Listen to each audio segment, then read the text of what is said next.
বিএনপির মহাসচিব মির্জা ফখরুল ইসলাম আলমগীর বলেছেন, বর্তমান সরকার সংস্কারের নামে প্রতিনিয়ত রাজনৈতিক দলগুলোকে পরোক্ষভাবে দোষারোপ করছে, অথচ বিএনপি সবসময় গঠনমূলক রাজনীতির অংশ হয়ে কাজ করে যাচ্ছে। সোমবার রাজধানীর শাহবাগে জাতীয় জাদুঘরের সামনে গণ অভ্যুত্থান মাসব্যাপী কর্মসূচির অংশ হিসেবে যুবদলের গ্রাফিতি আর্ট উদ্বোধনকালে এসব কথা বলেন তিনি বলেন, সরকার বলছে রাজনৈতিক দলগুলো সহযোগিতা করছে না, এটা ঠিক নয়। আমরা সব সময় সহযোগিতার মনোভাব নিয়ে এগোচ্ছি, একসঙ্গে কাজ করতে চেয়েছি, এখনো চাই। জুলাই গণ অভ্যুত্থানের বর্ষপূর্তিতে সরকারের নিষ্ক্রিয়তার সমালোচনা করে মির্জা ফখরুল বলেন, জুলাই গণ অভ্যুত্থান 1 বছর পার হয়ে গেলেও শেখ হাসিনার বিচার বা জবাবদিহিতার কোনো অগ্রগতি দেখতে পাচ্ছি না। ওয়ালটন এখন দেশের সীমানা পেরিয়ে পৌঁছে গিয়েছে 50টিরও বেশি দেশে।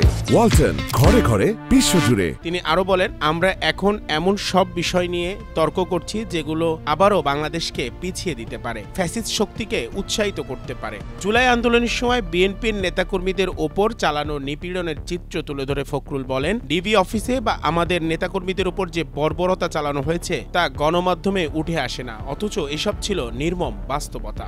তিনি দাবি করেন, সেদিন বিএনপির কেউ আত্মসমর্পণ করেনি, কোনো নেতা মুসলেখা দেয়নি। তিনি বলেন, আমাদের নেতারা মাথা নত করেননি, এটাই আমাদের রাজনৈতিক শক্তির প্রমাণ। মির্জা ফখরুল অভিযোগ করেন, বেগম খালেদা জিয়াকে মিথ্যা মামলায় পরিত্যক্ত কারাগারে পাঠানো হলেও এখন তাকে নিয়ে কোনো আলোচনা নেই। গণতন্ত্রের জন্য তিনি জীবন উৎসর্গ করেছেন, তাকে নিয়ে কথা বলা উচিত। এ সময় তিনি বলেন, জুলাই আন্দোলন কোনো দলের নয়, এটি ছিল গণমানুষের গণ অভ্যুত্থান। 5 বছরের শিশু থেকে 90 বছরের বৃদ্ধ পর্যন্ত মানুষ রাস্তায় নেমে এসেছিল ফ্যাসিবাদের বিরুদ্ধে।